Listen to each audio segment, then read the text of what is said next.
The laughter landed before the paperwork did. Sharp and public. Like the crack of a glass against marble. Folders slid across the table toward me. Thick enough to look generous. The CEO leaned back, enjoying the room. A few people avoided my eyes. A few didn't bother. Savannah was written across the cover in bold type. As if distance alone could make this feel cleaner. This is a transition, someone murmured. Already standing. I stayed seated.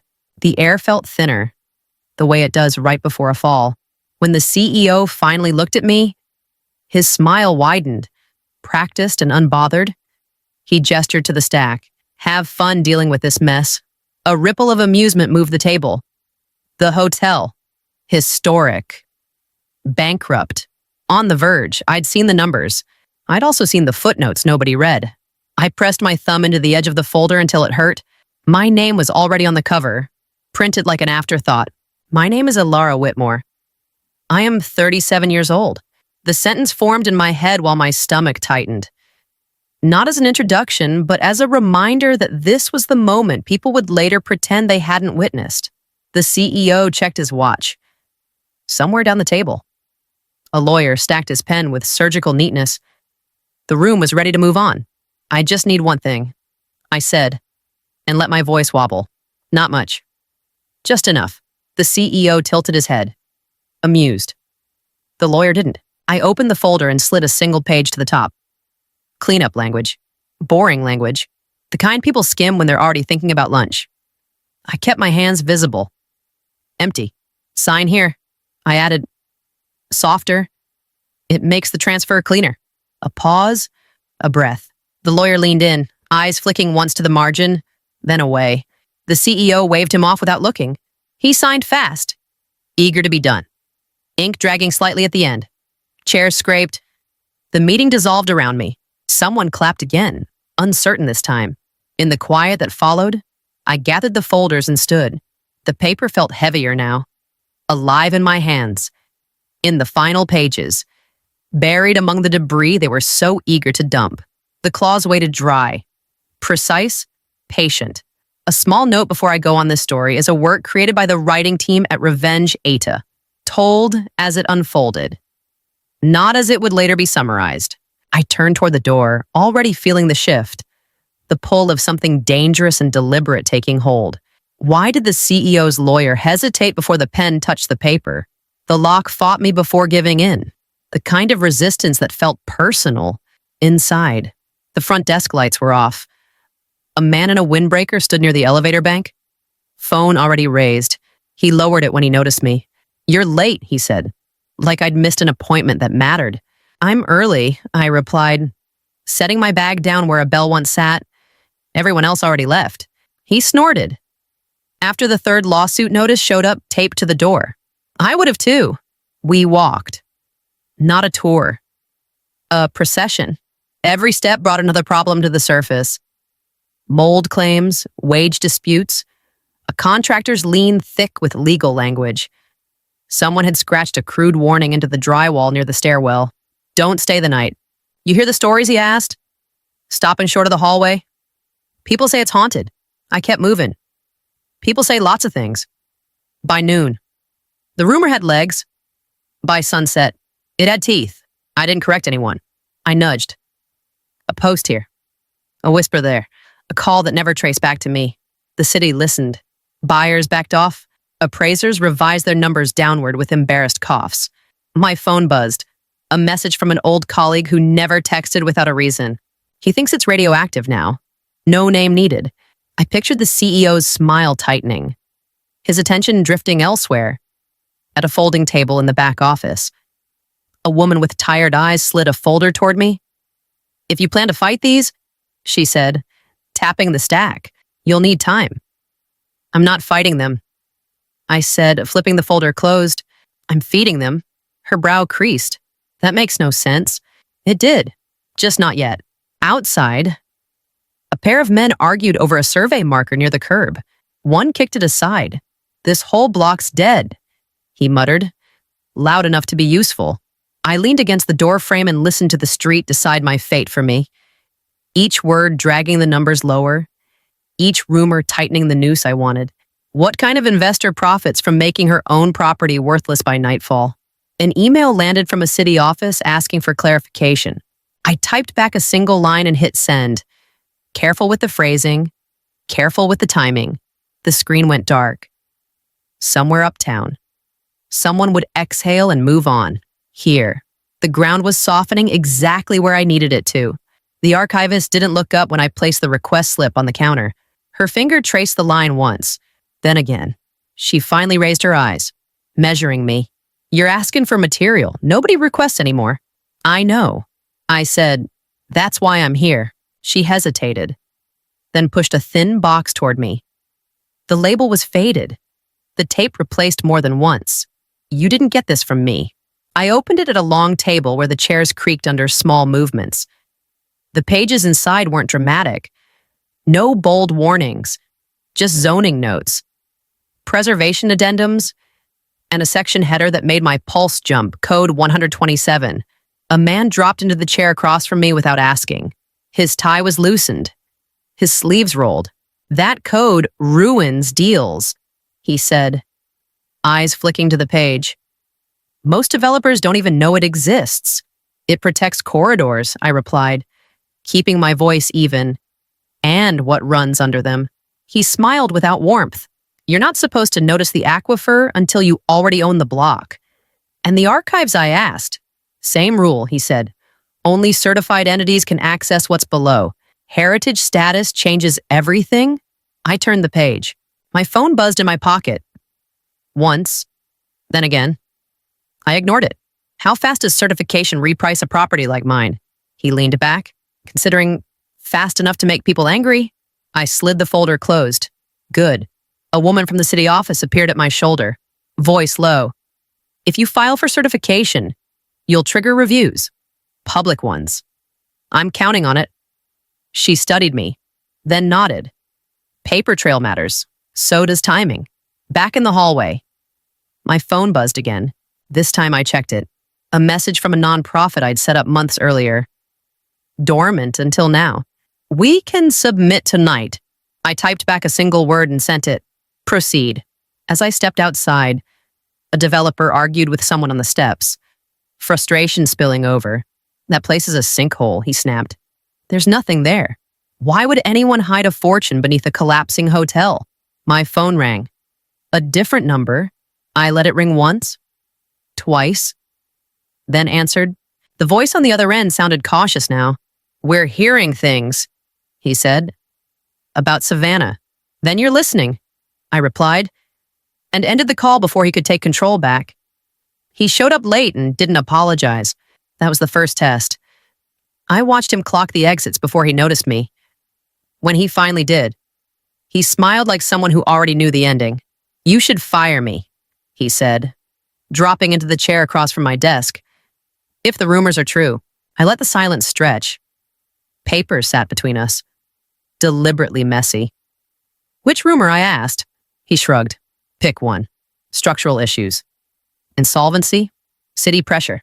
I slid a single spreadsheet forward. The numbers were bad on purpose.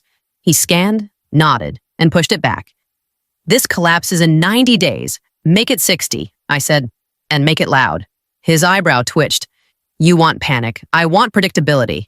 He stood, already reaching for his phone. He'll react. That's why you're here. By the end of the week, the leaks were everywhere. Anonymous tips, a breathless article, a consultant quoted without context. The CEO didn't call me. He moved faster than that. Trucks arrived at dawn on adjacent streets. Fences went up. Utility crews followed. Then surveyors, defensive investments, dressed up as prudence. A ring tightened around my property like a polite siege. My phone buzzed. A vendor message routed through a company I didn't officially control. Invoice approved. Funds received. Another buzz. Second tranche cleared. I walked the perimeter with the manager that afternoon. He pretended not to see the new conduit being laid. They're trying to starve you out, he said, voice pitched for any listener who might be close. I nodded, letting him believe it. Then we should look hungry. He hesitated, then asked the question he'd been holding. What happens when he cuts you off completely?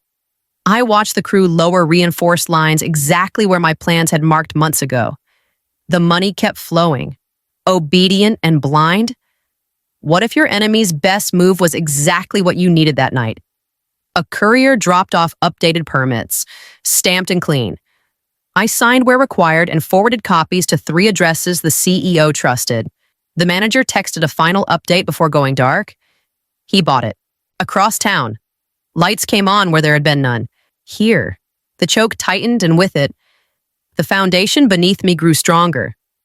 Layer by paid-for layer. The first headline hit before breakfast. By noon, there were 3 more, each sharper than the last.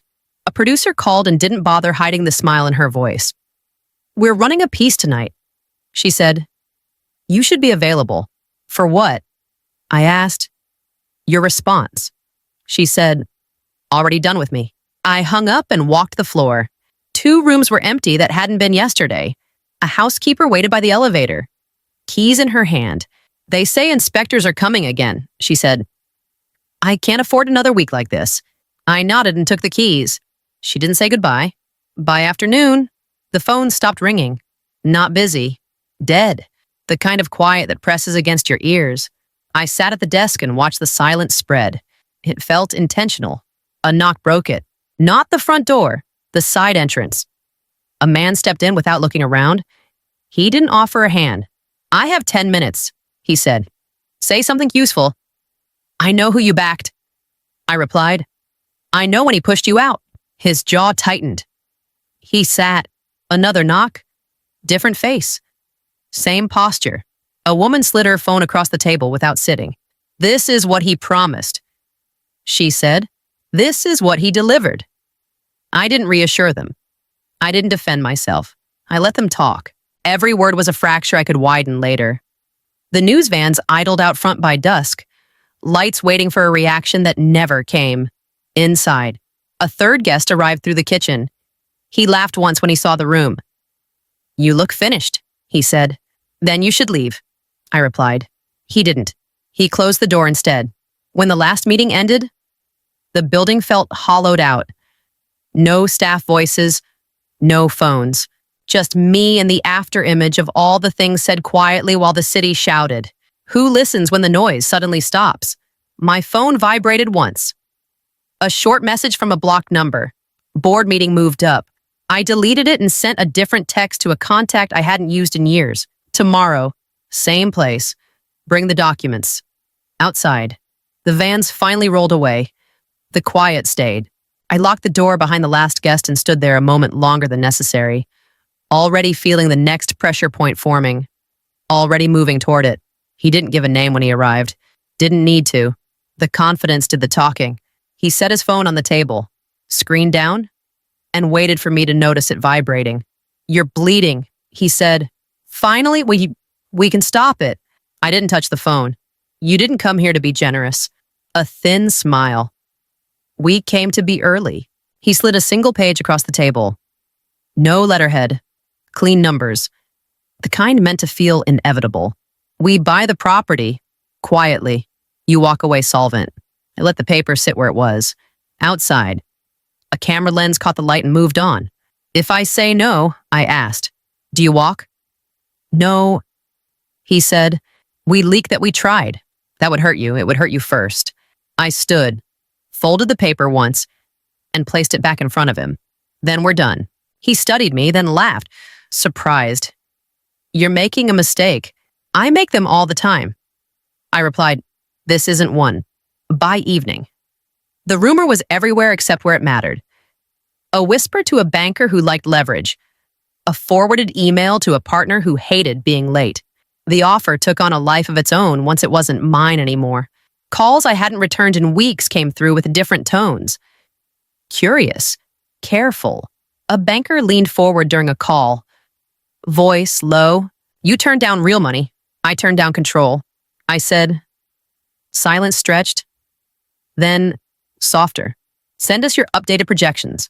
What if refusing money makes you richer than accepting it?" By night. The phones were busy again.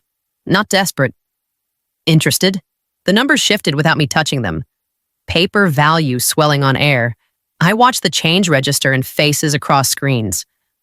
The calculation recalibrate. A message lit up from the same block number as before. Valuation spike noted. Explain, I didn't respond.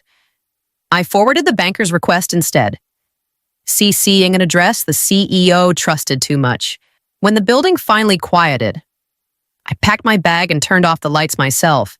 The offer was still out there, doing its work, growing teeth. Tomorrow. The pressure would come from a new direction, sharper and less polite. I locked the door and walked into it anyway. The cut came without warning. Power first, then water, then the suppliers stopped answering calls they'd always answered before. A message flashed from a vendor I'd known for years. Orders paused. Corporate instruction, no apology. Just distance. I walked into the control room and watched the meters hold steady. The lights stayed on. The hum didn't change. A technician glanced at me, waiting for panic that never came. They think you'll fold. He said. They think I need them. I replied. By afternoon, another call slipped through, not hostile, curious. We can extend credit, the voice said. Short term. Against what? I asked. Your shares, he said. The ones everyone pretends don't matter. I checked the clause again. Clean, activated, collateral accepted. The first line of credit landed before dusk, then another. The money didn't come from friends. It came from people who hated the CEO enough to enjoy this. A courier arrived with a clipboard. I signed without hesitation. Trucks rolled in through a side gate that wasn't supposed to exist anymore. Fuel, food, replacement parts, direct routes. Paid in advance. My phone rang. This time he didn't hide. We've tightened the perimeter. The CEO said, voice smooth. You'll feel it soon. I already do, I said. And let him hear the generator kick on behind me. Silence stretched. Then a short laugh. You're burning cash? I'm investing. I said, who is actually being fattened for slaughter. An alert chimed on my screen. Parent company stock dipped. Then dipped again. A lender messaged, almost giddy. Margin satisfied. Ready for expansion. I forwarded the alert to an address that monitored my movements too closely. No comment. Just data. By night, the choke he'd planned for me tightened somewhere else. Calls stacked up from banks that hadn't returned mine in months. I ignored them until the last one. Then answered. We need assurances, the voice said. You'll get them? I replied. In writing, I ended the call and watched the numbers move again. Red this time. Not mine. Outside, the city went dark in patches. Inside, everything ran. The trap wasn't snapping yet, it was closing. Slow and certain. And tomorrow he would feel the pressure shift for the first time. The call came while I was reviewing signatures. The kind that arrive after decisions have already been made. It passed, the voice said, tight with disbelief. Unanimous. I closed the folder without rushing. Effective immediately. A pause. Papers shifting. Effective immediately. Another line chimed in. This one sharper. You understand what this means? I do. By noon, the designation went public. Architectural landmark, protected corridor, certified entity. The hotel's value didn't climb so much as detonate. Screens refreshed. Numbers rewrote themselves faster than anyone could argue with them. My phone lit up. Lawyers first, then banks, then people who hadn't taken my calls in years. I let most of them ring. A junior associate from a firm the CEO favored finally broke through. We need to discuss the implications, she said, breathless. There's nothing to discuss. I replied. The clause is live. Silence. Then, quieter. He wasn't supposed to sign that. He did. The first purchase went through before lunch. A small block. Quiet. Voting shares that nobody thought mattered until they did. Another followed. Routed through a trust that had existed longer than his confidence. The system accepted each transaction without comment. A board member called next. Trying for casual. You're moving quickly. I'm moving legally. You're creating complications. I'm resolving them. What happens when a joke becomes a legal weapon? The CEO's office attempted contact twice. I declined both. His counsel sent message instead. Clipped informal. Client disputes applicability. I forwarded the landmark certification and the executed clause in response. No commentary. The reply took longer this time. When it came, it was careful. Client will review. By evening, the lockout was complete. Access revoked. Objections filed too late. He was still the face, still the voice, but no longer the hand on the wheel. A final call came from someone who knew how to read a room. You have leverage, IT said. How far are you taking this? I watched the next acquisition clear, clean, and irreversible, as far as it goes. When the line disconnected, I stayed where I was and opened a new document. Tomorrow's agenda populated itself as alerts continued to arrive, each one tightening the net.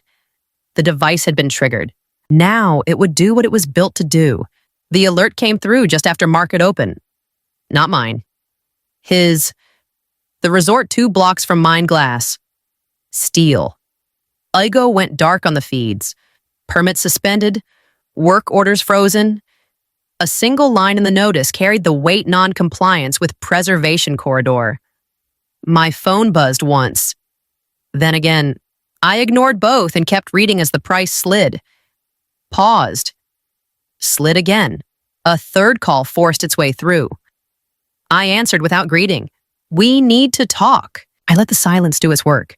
The line breathed on the other end, shallow and fast. So did I replied. 5 years ago. He swallowed the sound. This isn't the same. It is. I said. You just recognize it now? He tried control next. You've made your point. We can unwind this. I didn't wind it. I said I executed it. A voice cut in behind him. Urgent and muffled. He covered the receiver and failed. I heard numbers. I heard the word liquidity. When he came back, the edge was gone. We need time. You had it. I said, you spent it? The stock halted, then reopened lower. A message flashed from a lender who'd laughed at me months earlier. We require assurance by end of day. I glanced at the clock and answered the call again. There's a meeting. I said, boardroom. Noon. On what terms? He asked, the original ones. I replied, in writing. A pause stretched long enough to feel like a decision breaking. You're enjoying this. I didn't answer that. I watched the price tick down another notch and felt the room tilt. Not with excitement, but with precision. Was I about to save him or finish him? The call ended without agreement. Good. My screen filled with confirmations as voting blocks aligned. Quiet and obedient. A text arrived from counsel. Quorum secured. I stood and gathered the documents already arranged. Outside. Sirens cut across traffic near the stalled site. Inside, my calendar populated itself with one item. Bolded and final. Board meeting. Noon. I walked toward it without rushing. The pressure settling into place behind me. Ready for what came next. The room went quiet the moment I walked in. Not polite quiet. Hisab quiet. The kind that happens when people realize the agenda has already been decided. I took the seat at the head of the table without asking. A few folders shifted. No one stopped me. He was already there. Thinner, less certain. The confidence that used to fill the room now sat folded in front of him. Careful not to take up space. You can't do this, he said too quickly. I placed the document between us and slid it forward. I already did. A hand reached for it. Stopped halfway. Someone on his side whispered. Urgent and useless. He scanned the first page, then the signature block, then the voting summary that followed. His mouth opened, closed. This was supposed to be a joke. He said, it was, I replied, just not for me. He leaned back, searching the room for support that wasn't there anymore.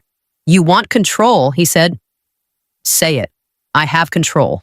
I said, what I want is resolution. The chair beside him scraped back as a board member stood. The motion passes, she said. Eyes already on me. Effective immediately. He laughed once, sharp and empty. You gave me nothing. I met his eyes. You gave me a bankrupt hotel. I gave you 5 years to underestimate me.